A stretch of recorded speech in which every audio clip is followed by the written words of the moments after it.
Hello and good afternoon everyone, and welcome to today's webinar where we will be speaking about responding to domestic violence and abuse. Today's webinar is being hosted by NICE and SCIE. My name is Claudia Megley and I'm Head of Quality Assurance and Practice and Principal Social Worker at Hertfordshire Council, and I'm joined today by my colleague. Hello, good afternoon. My name is Karen Gorbett. I'm a specialist domestic abuse social worker in the London Borough of Croydon. Hello, I'm Michelle O'Keefe and I'm Service Improvement Coordinator for Safer Leeds, Safeguarding and Domestic Violence team. So in today's webinar, we're going to cover a number of different points. Firstly, we'll be looking at defining domestic abuse and coercive control. We'll be looking at creating the right environment for disclosures and to support children and young people and their families, as well as adults. We'll also be looking at responding to disclosures and tailoring support to people's needs.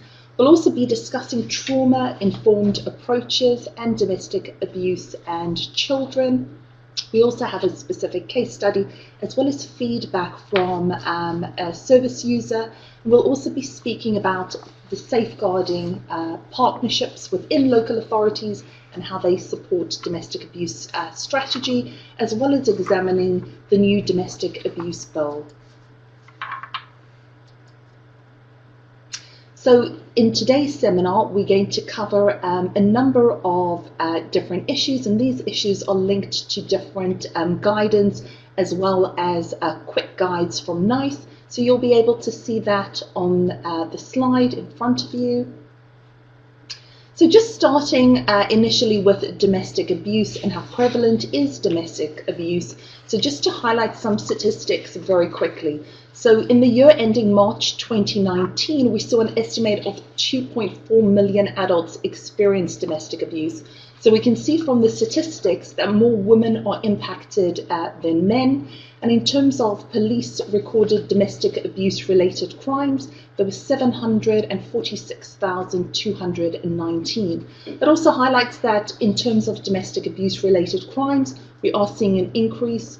So that number is an increase of 24% from the previous year. It's also important to highlight that although women are more likely to be victims of domestic violence and abuse, men are also victims of domestic abuse and impacted by domestic abuse. Of course, women are more likely to experience higher risk and more serious violence. So thinking about the definition of domestic abuse, and definitions are important because definitions support us to tackle domestic abuse. So everyone from statutory bodies to members of the public need to have a proper understanding of it and in order to support and protect victims. So a statutory definition of domestic abuse helps us in order to have a more joined up approach in terms of multi-agency working, and it also highlights that domestic abuse is not just physical violence, but it can also be emotional, coercive or controlling, as well as economic abuse. It's also important to note that in 2012, following a public consultation, the age limit in the cross-government definition of domestic abuse was lowered from 18 years to 16 years in order to recognise that young people can also experience abuse in relationships. So we've got a definition on the slide with regards to the Home Office definition of domestic abuse. Okay, so I just want to talk to you now about the types of domestic abuse and the impact that domestic abuse has on victims. So the list that we've got here can include, but it's not limited to, coercive control, and I'll come back to that in a little while, psychological and emotional abuse, physical and sexual, financial and economic, harassment and stalking, online and digital abuse, honour-based abuse, and as I said, that list is not limited. It kind of can go, they can cross over, and there's much more to domestic abuse than we kind of recognise at the point of kind of working with victims. Coercive control, I want to talk to you about this just a little bit more because it's far more of a predictor of homicide than actual physical violence, and it is a feature in majority of DHRs nationally. So coercive control involves isolating a person from family and friends, depriving somebody of the basic needs, monitoring the time, which places enormous pressure on victims and children, monitoring via online communication tools or spyware, and there are growing concerns about this area of abuse, particularly in light of new apps that are used at home where you can monitor what's going on in the home, using spyware on cars to track people, and actually tracking people by the phones with apps like Find My iPhone. So there are growing concerns around the abuse in that area. Taking control of somebody's everyday life, depriving somebody access to support services, repeatedly putting somebody down, forcing them to take part in criminal activities such as drugs, shoplifting, and possibly even sex working. It's enforcing rules that humiliate, degrade, and dehumanise a victim. Sorry, can I just interrupt? Because there's a question here asking, does this mean that domestic abuse is not possible outside of an intimate relationship? Domestic abuse is, in terms of the definition, it's within a relationship or a familial relationship. So it's within a family or with people in familial relationships. Does that answer the question? Yes, I think someone's actually also answered it there. Yes. So we've got neglect or abuse of children, financial abuse, threats, and that can be threats to kill partner, threats to kill children, threats to harm pets, threats to find victims if they leave, and one of kind of the pertinent threats to this session is that threats to have children removed, rape and stalking. I think the thing to kind of summarise coercive control is that the evidence of coercive control is not what you can see, it's what you can't see. So with physical violence we can see injuries and we can relate much easier in some ways as practitioners when somebody presents with physical injuries. Actually with coercive control it's the things that we can't see that make it much more difficult for us to understand what's going on. And I'll come back to that point when I talk to you about kind of how to ask the question of victims. So coercive control in UK legislation, the Serious Crime Act 2015 criminalised controlling or coercive behaviour in an intimate or family relationship. It became law on the 3rd of March 2015 and the actual offence came into force on the 29th of December 2019. So you can actually be charged with coercive controlling behaviour. What's really important when you are working with victims who are disclosing coercive controlling behaviour is that you record what they're saying, and again I'll come on to that in a second.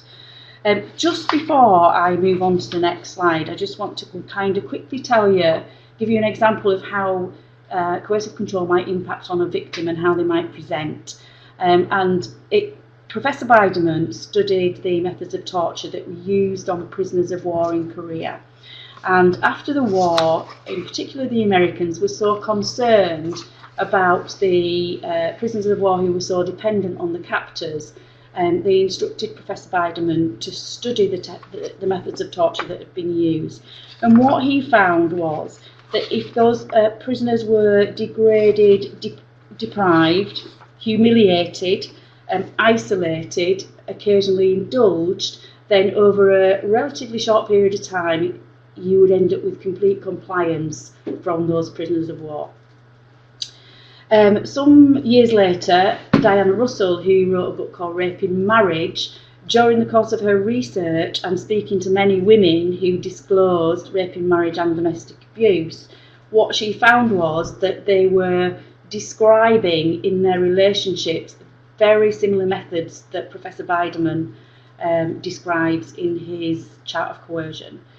And I think one of the key points there is that victims of domestic abuse quite often might say that they feel like prisoners in their own home. But the other side of that is we have to kind of look at how we respond to victims of domestic violence, in that do we recognise that they're experiencing methods of torture, if you like, and do we recognise that they may be experiencing trauma? And do we recognise that once they've left that relationship, that's the time they probably need the most support? So just kind of some things to think about there. So coercive control, look at the patterns and the bigger picture, because the risk might not seem obvious or immediate. And what you might be getting is somebody describing how they're being controlled. So picked up dropped off at appointments, picked up from appointments, their time is monitored. But because there is an absence of physical violence, they may not recognise that they're in an abusive relationship. Equally, practitioners may not recognise that either.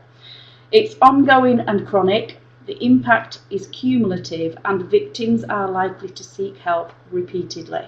And that's certainly the case around victims presenting at GP practices in particular with vague complaints, because the abuse is having an impact on particularly their mental health, but they don't recognise that that's what's happening to them.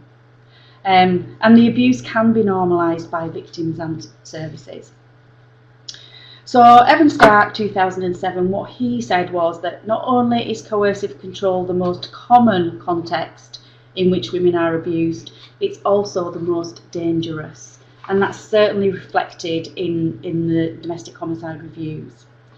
So you can see the barriers to leaving, barriers to disclosing and barriers to leaving. I think one of the things to remember around when we expect victims to leave is that they possibly still have feelings for that person. And it's really difficult for us to understand why somebody would stay in an abusive relationship, but they can't switch the feelings off. And if they could, it would be so much easier. The long-term effects, religious and cultural norms. The other thing I think to remember is that if somebody is in an abusive relationship and it's dominated by coercive control, it's likely to affect the mental health, self-esteem and their self-worth. In fact, it's likely to dismantle them as a person. So again, when we expect people to access help or leave, it's really difficult when you're feeling mentally unwell to do that. Just on to the next slide. So drug and alcohol addiction, often people with drug and alcohol addictions who are experiencing domestic violence might be deemed as unreliable, chaotic, might engage and disengage. And again, it's about building really kind of strong relationships, recognising why that person might be using drugs or alcohol. Fear of consequences of intervention, and this is around, and I've touched on it earlier, children being removed. Holding the threat of children being removed is a very real threat to victims of domestic violence. And what that often does is prevents them from reporting, prevents them from contacting the police, and they often withdraw. So this threat is very real. And I think in terms of social work, in order to be able to kind of engage with somebody and gain their trust, we have to recognise what people's concerns might be. I'll just move on to the next slide. So creating an environment for disclosing domestic violence and abuse. Really important to clearly display information in waiting areas and other suitable places about support on offer for those affected. Ensure the information on where to get support is available in a range of formats and locally used languages. I think for me it's around, if we make it visible, then it makes it easier for people to access support or to ask for support. So creating an environment for disclosing. Just going back to, I think the first key points are ensure that people who use the service are given maximum privacy, and that in some ways you may have to be creative in how you see a person alone, because they may be accompanied, and that can be part of the controlling coercive behaviour. So as practitioners, we do need to be more creative about how we get people on their own to talk to them. If the person needs an interpreter, always use a professional interpreter who is impartial and has a duty to maintain confidentiality. Do not use family and friends. We have no control over what family and friends may be relaying back, and actually what that does, it makes it much more difficult for somebody to disclose if it's a family or a friend that's interpreting for them. Just in terms of asking relevant questions, I think this is really personal, and I think the way that you do it is the way that you feel comfortable with it. One of the things that we always say is when you do ask about domestic abuse, be really clear about what you're asking, and be quite direct, because if it's not a clear question, then the person you're asking may not understand what you're asking them. So be really clear. One of the things that we use in our training is that if you frame it by saying, we know that domestic abuse affects many people, is this something that's happening to you? What I do want to say on the back of that, in terms of coercive control, and where there's an absence of physical violence and somebody might not understand that that's what's going on, one of the questions that might be useful to ask is, what can you not do? What are the kind of things that you are not allowed to do?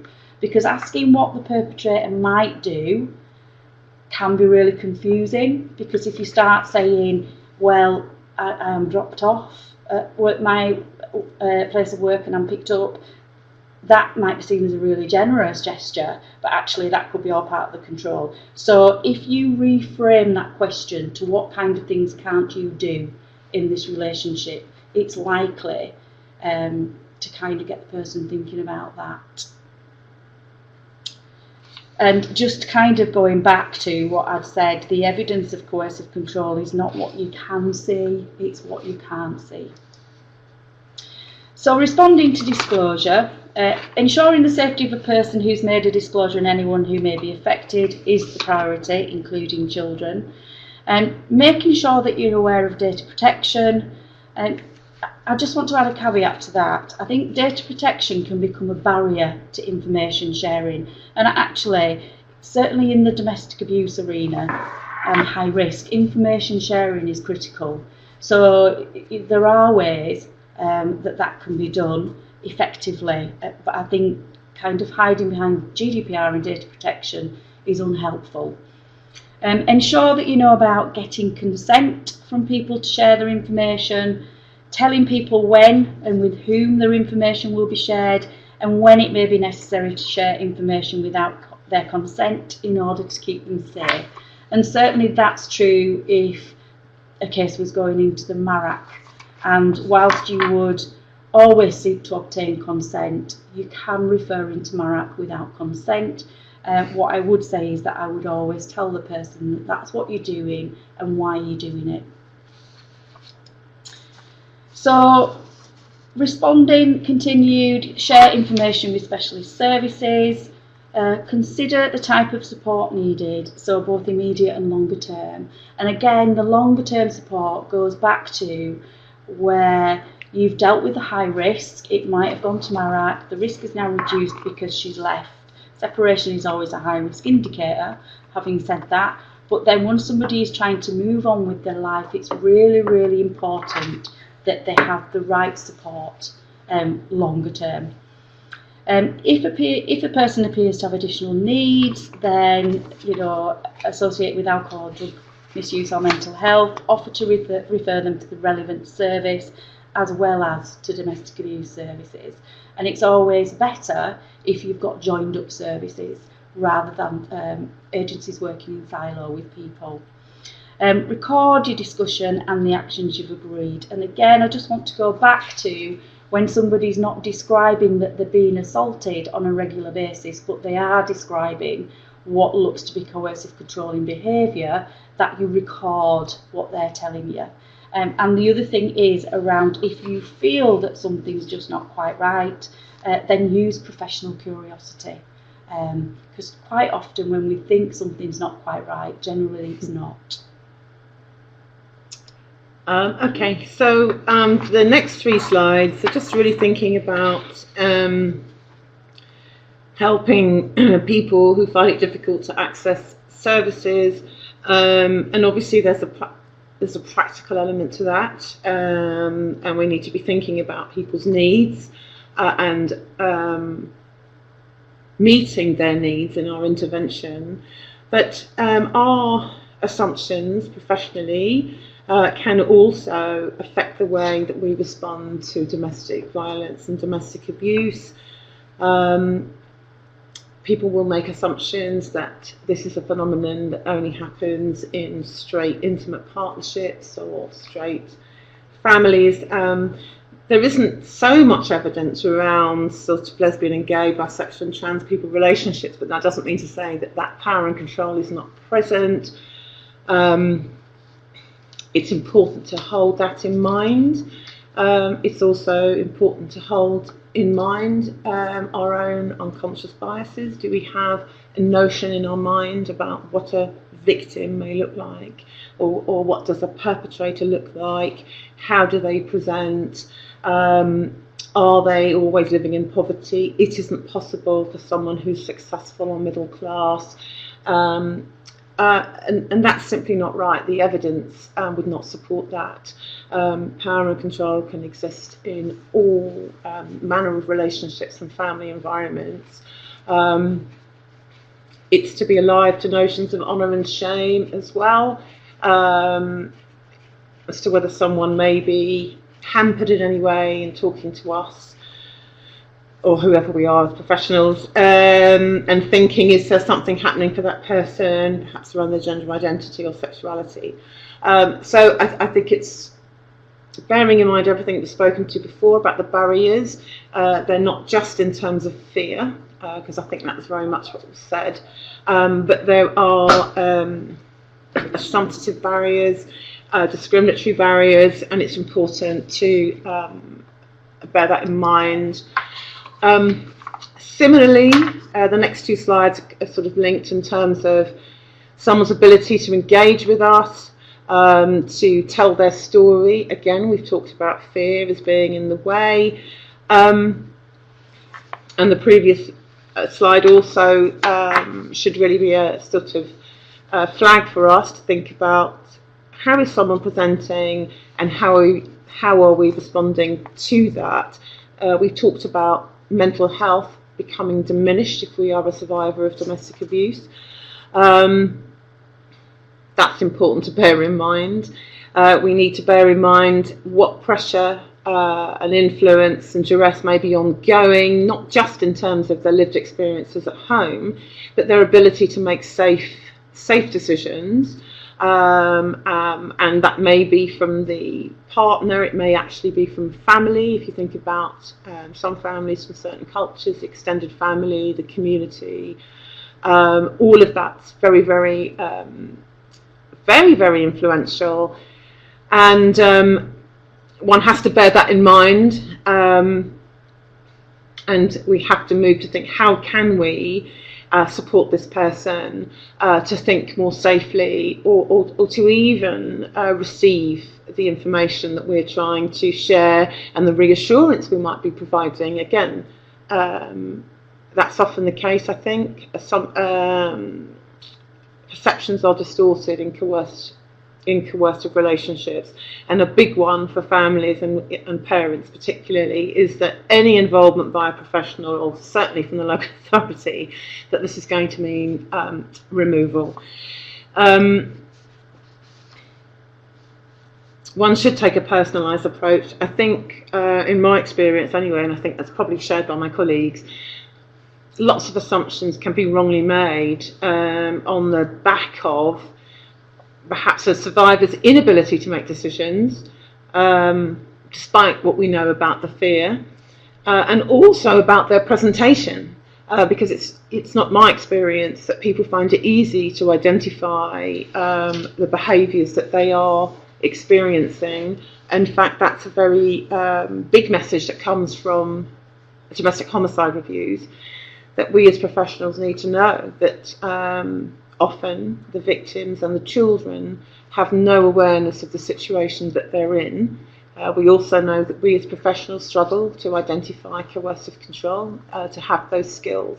So it's not going to be the case that someone is going to be able to talk in a very clear way as to what is happening for them. They'll have a sense, perhaps, they may have a belief, in fact, that they have poor mental health or they have no mental capacity. This may be the narrative that is being spoken to them within domestic abuse. It's very important to hold that in mind. Again, often a loss of identity or an absence of identity is very evident for survivors of domestic abuse, and the need to stay safe and to stay alive would be to adopt the thinking and the attitudes and the beliefs that are being shared and they're absorbing from their perpetrator. So it's really important to understand, can you separate, in the way that you do with children, can we separate the influence from the adult, can we separate the influence from the perpetrator? And to know that just because behaviour doesn't make sense, it doesn't necessarily mean that someone has no mental capacity, or it doesn't necessarily mean that someone has a mental health problem. We need to bear in mind the impact, the grave impact of coercive control and domestic abuse on parents who are caring for children.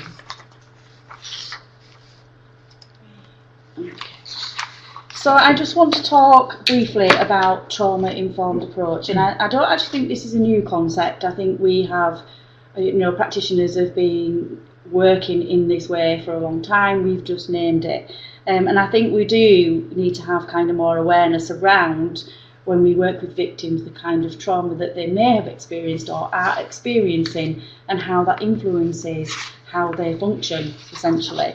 So trauma-informed care is a strengths-based framework that is grounded in an understanding of and responsiveness to the impact of trauma. Can't talk now. That emphasises physical, psychological and emotional safety for both providers and survivors, and that creates opportunities for survivors to rebuild a sense of control and empowerment. I think the one thing to say is what's really important is that survivors in crisis are not viewed as manipulative, attention-seeking or destructive, but as trying to cope in the present moment using any available resource.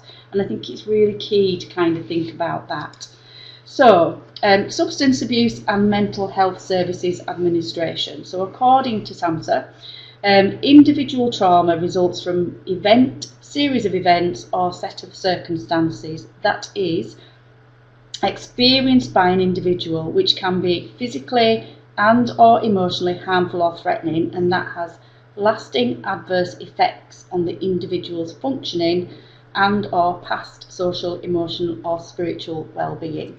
And again, there's a link to the post-traumatic stress, and we touched on that around when we talked about Weideman's chart coercion and how victims are impacted mentally. The National Centre on Domestic Violence, they kind of stipulate that the symptoms of trauma are often complex or layered and can include flashbacks, emotional distress, physical reactions to upsetting memories, forgetting key parts of the traumatic event, emotional numbness, trouble focusing. And I think just to kind of add on to that in terms of how victims are impacted, they may experience panic attacks, anxiety, depression, self-harm, suicide ideation, drug and alcohol misuse. And it can be really kind of, it can really prevent people, trauma can really inhibit people in what they want to do, how they want to do it, what they want to say, how they want to say it. It can be really difficult, and I think that's one of the things we need to kind of think about when we're expecting victims to tell us about their experiences, that it might be current trauma, it might be historic trauma, but it can have a huge impact on that person at any point in time. Can I just say something, sorry, because it's just that first point about cultural shift. one thing I find quite helpful is to think about, rather than be asking a survivor what's wrong with you, or is that a question in our head, what's wrong with her or him, actually what's happened to them. Yes.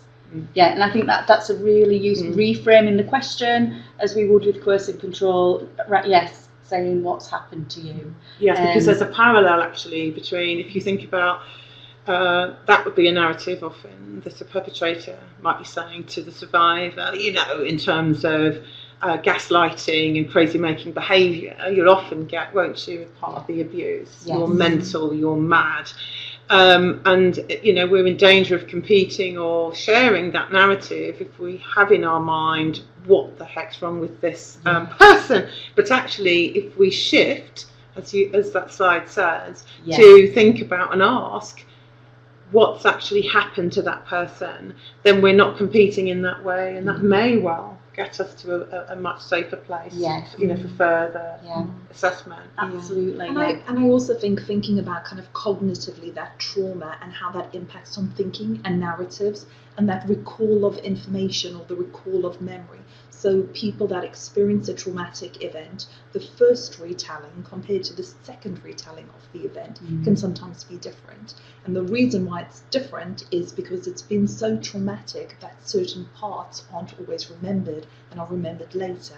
So how do we understand that? How do we think about that? So by having the trauma response or the trauma awareness, it means that we have that open mind. So we don't, for example, start labeling someone as a liar or dishonest. Why? Because we have that awareness that when someone's experienced something really traumatic, there can be shifts in the narrative, and for us not to kind of jump to those conclusions, but like you mentioned, have that professional curiosity and that openness. Yeah, and I think that is kind of quite common with rape victims who their first account might be completely different to their second account, and actually that's really normal when somebody's experiencing trauma, but actually that might be seen as somebody not telling the truth. So it is kind of an area that we really need to be aware of around how trauma affects people in different ways. And I think, sorry, just another thing for you, carry on. Another thing I think is helpful to think about is if you're working with a survivor that does have a mental health diagnosis, to ask the question, when you were diagnosed, was your experience of abuse disclosed and factored into the diagnosis? Because I think there's an attraction in having a label when you're living in an environment that doesn't make any sense and you're fearing for your life.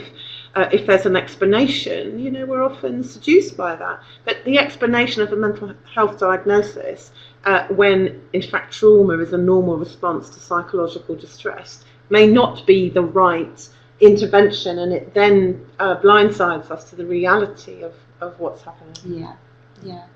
And I think just kind of, we sort of touched on those headings. One of the things is that we need to be really careful not to re-traumatise somebody also. So there's lots of reading around the trauma-informed approach. So I just want to kind of go through some comments that we obtained from a group of women, from a survivor support group, and they were reflecting on what it feels like to be properly heard or not, as the case may be, and what it's like to have been through trauma and then have to work with someone you don't know. In particular, what one of the focuses was on a new social worker.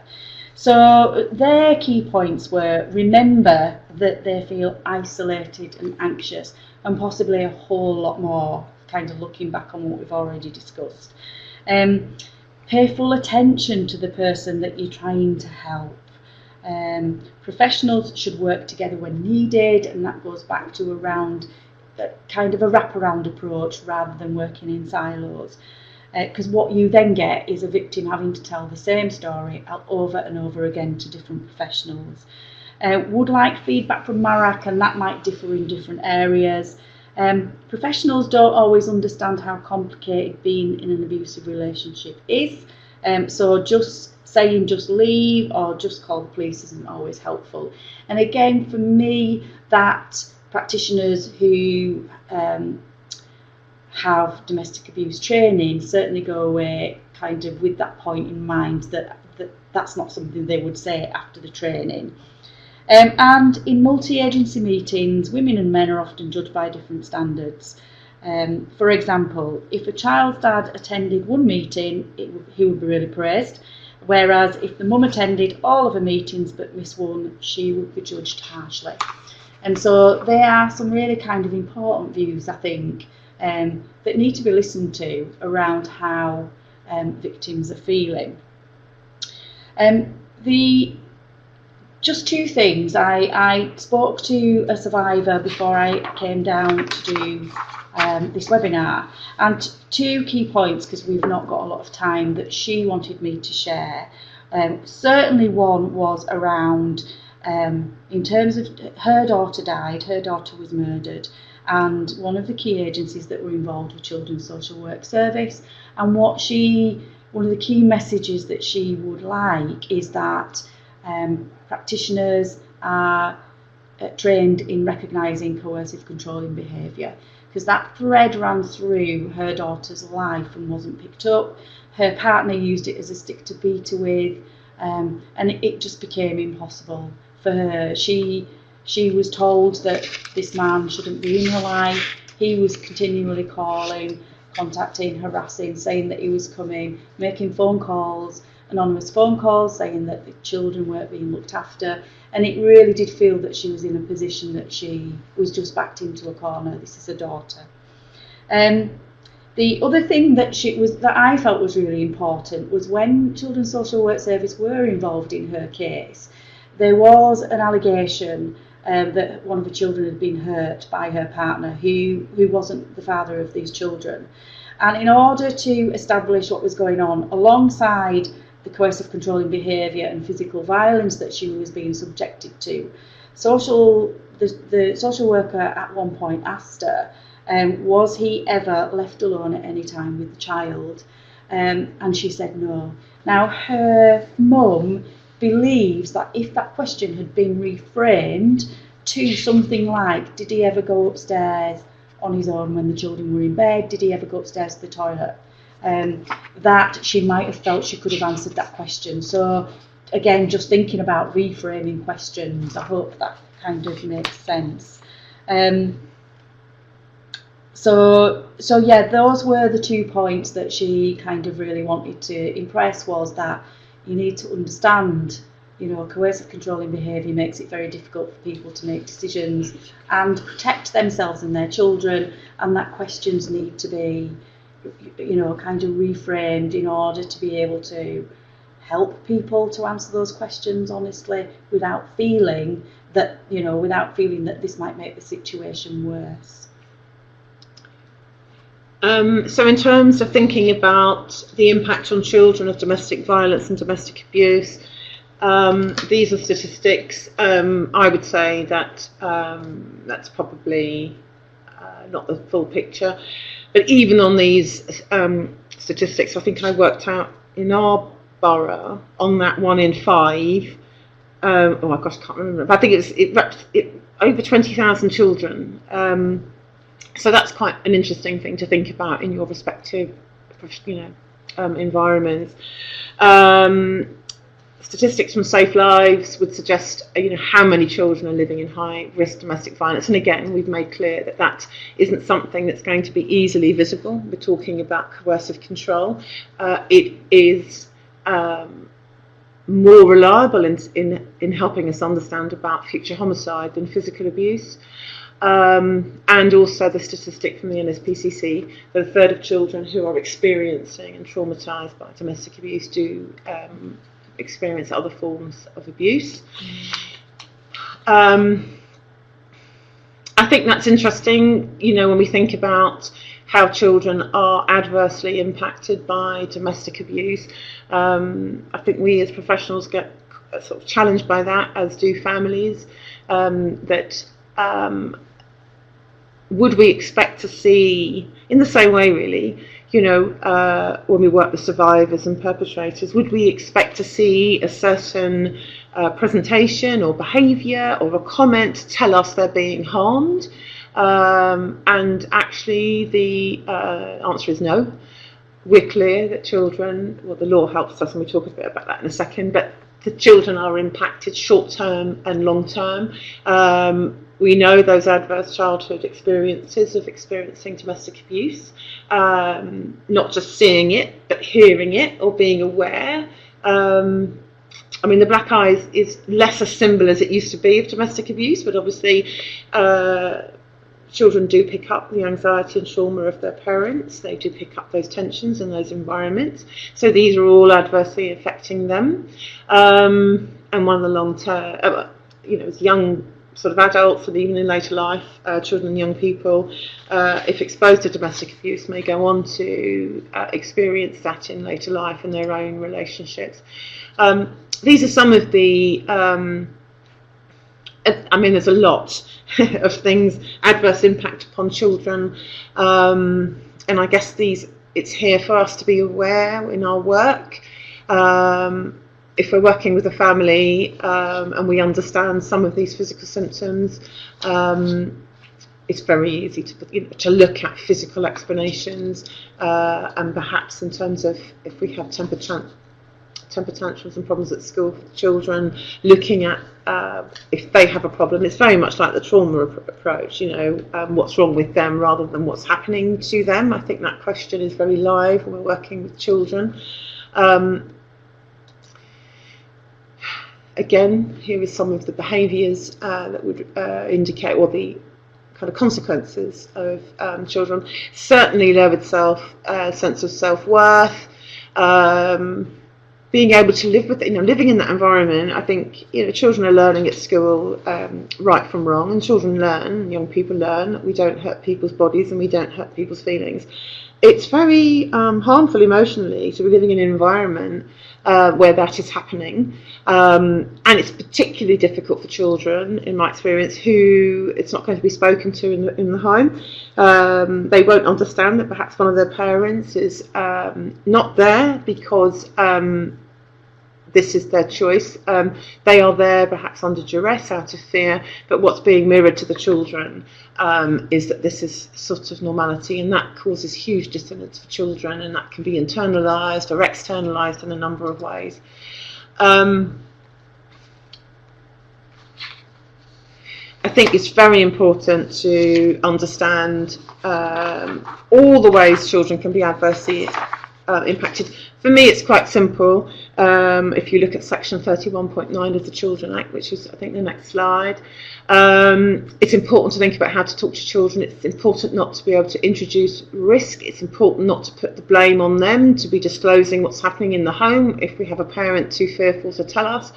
Certainly professionals that don't work in the local authority, it's important to know what your child protection policy is. And how to perhaps step in.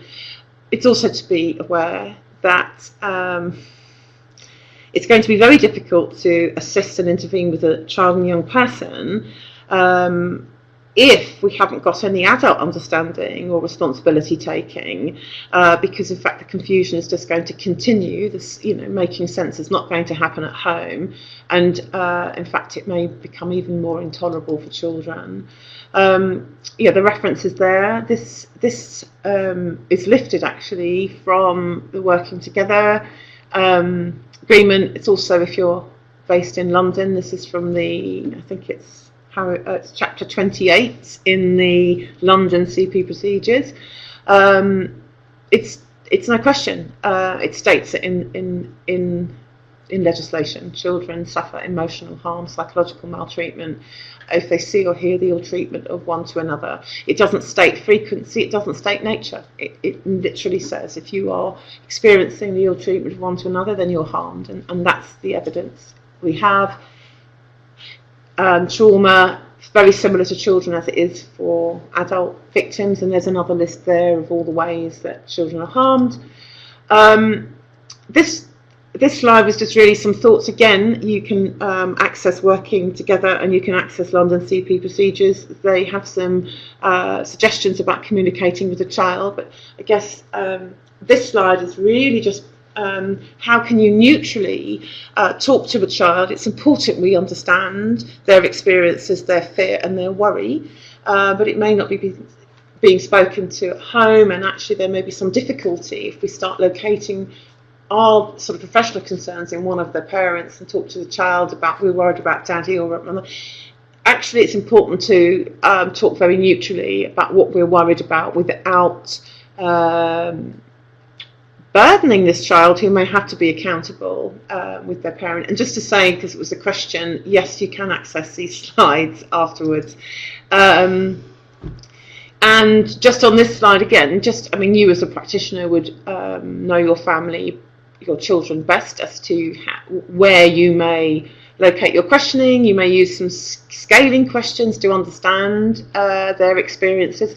The questions at the bottom would be more about trying to understand if they're living in an environment of coercive control, and it's questions about rules and so on. So it's just some pointers really to understand what might be happening at home, because clearly we can't ask children if it's a coercively controlling environment.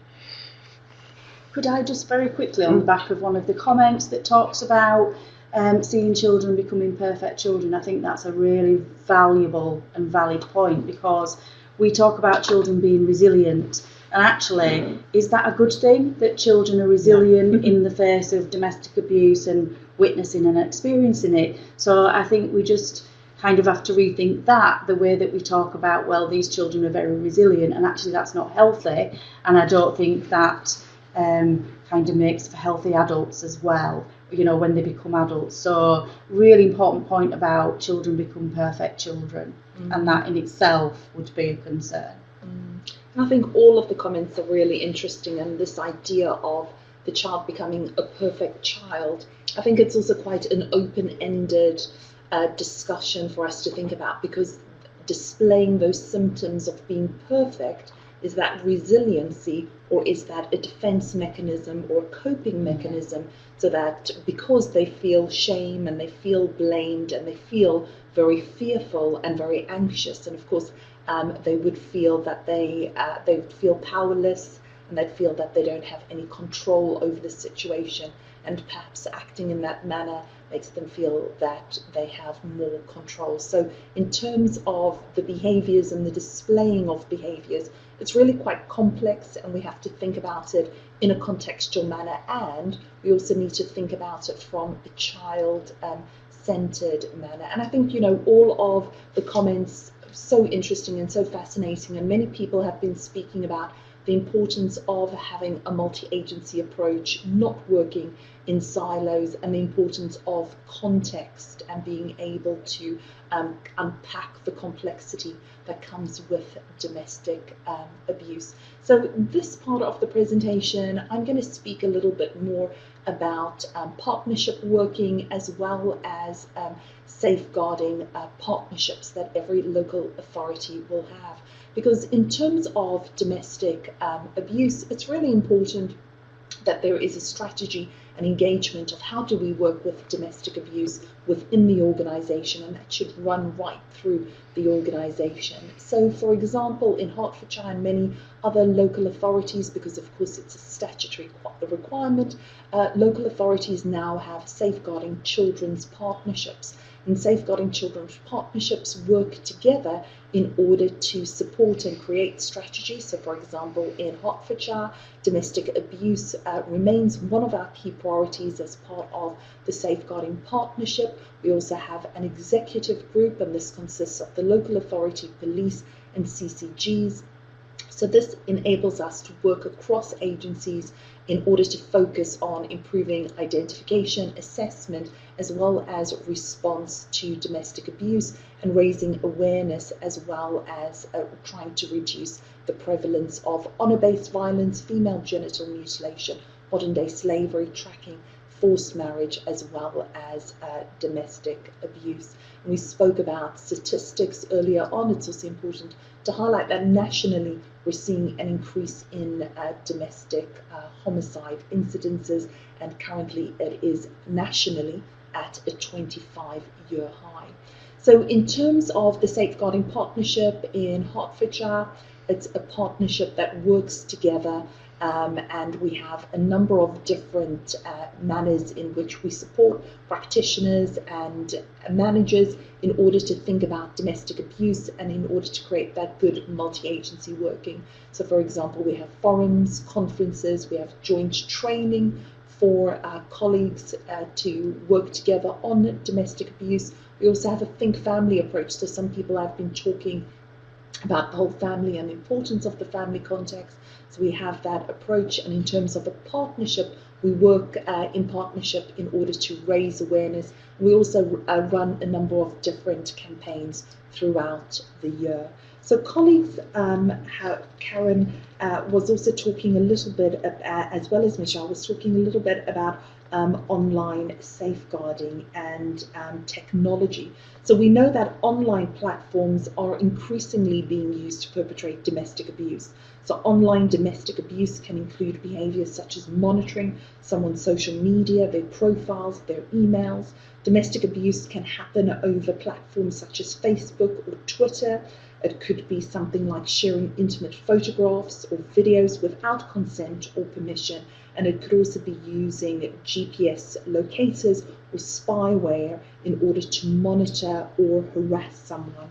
Very interestingly, what we're also seeing in terms of using technology around domestic abuse, we're seeing that there's a new pattern of behaviour in domestic abuse cases, and this is tied to the rise of smart home technology. So for example, internet-connected locks, speakers, lights and cameras that are used as a means for harassment, monitoring, revenge or control. So specifically, we're starting to see these home devices being used in domestic abuse cases. So for example, someone could be harassed because they lose control of their Wi-Fi enabled doors or their speakers or lights, or perhaps they have cameras outside of their home as part of their security, and then that becomes used in order to harass or stalk them. Why? Because some partners, some ex-partners might still have access to those devices, or they're able to hack into systems and gain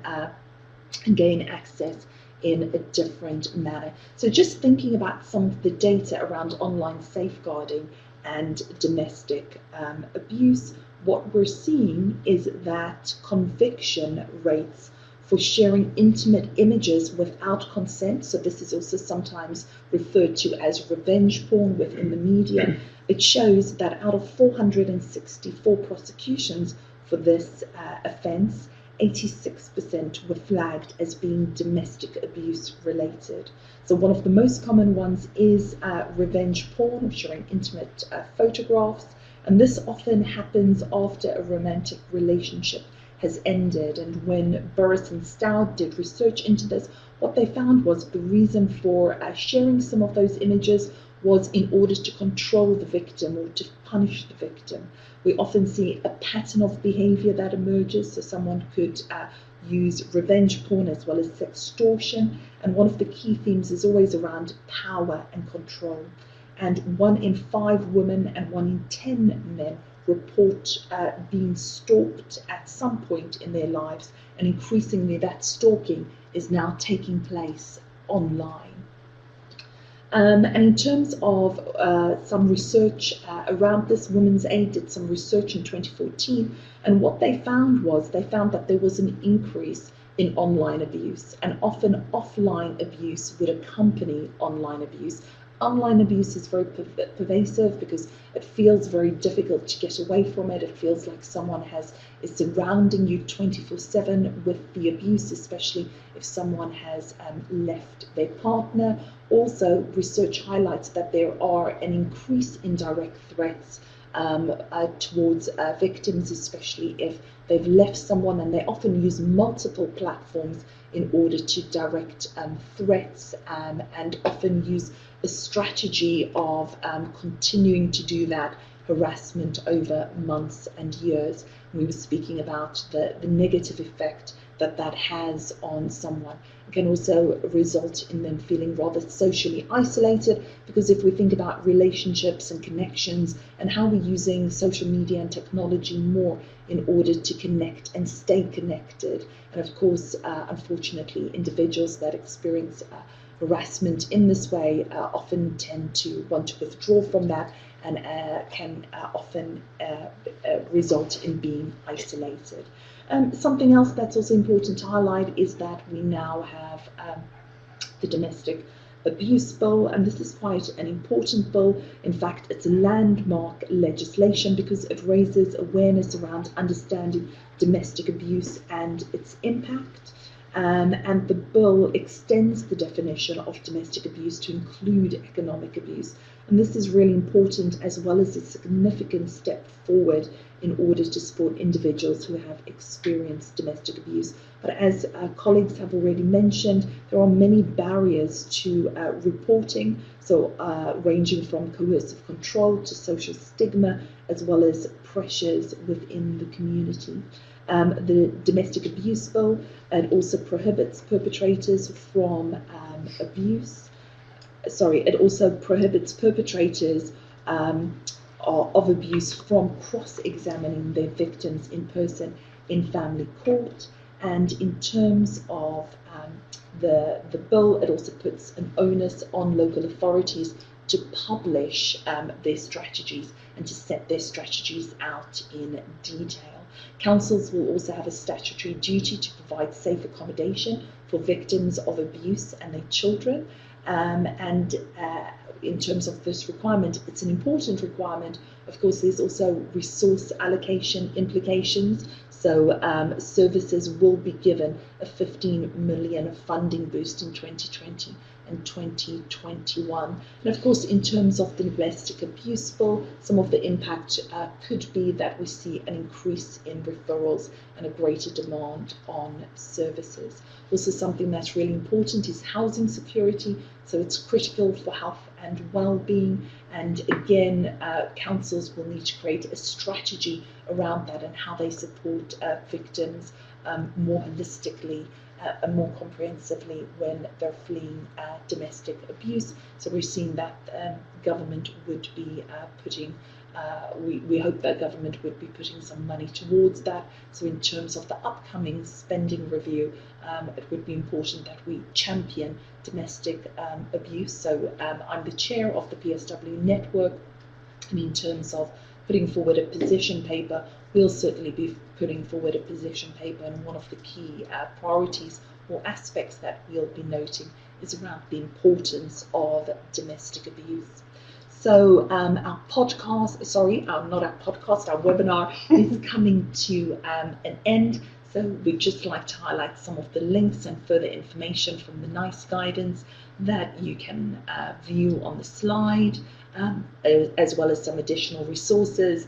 And in terms of today's webinar, it's recorded, so you will be able to view these slides as well as listen back. So thank you very much for joining us, and goodbye, unless we have maybe one or two quick opportunities to answer some questions. Karen, Michelle, any final thoughts or comments, or any questions that are sticking out that you'd like to quickly, in the next 2 minutes, answer? I think someone just, Wendy, asked about the cross-examination family course, and I think you covered that, that isn't going to be possible under the new bill. Great. So thank you, everyone, and we hope that you enjoyed the webinar. Thanks for tuning in, and we'll see you next time. Thank you. Thank you.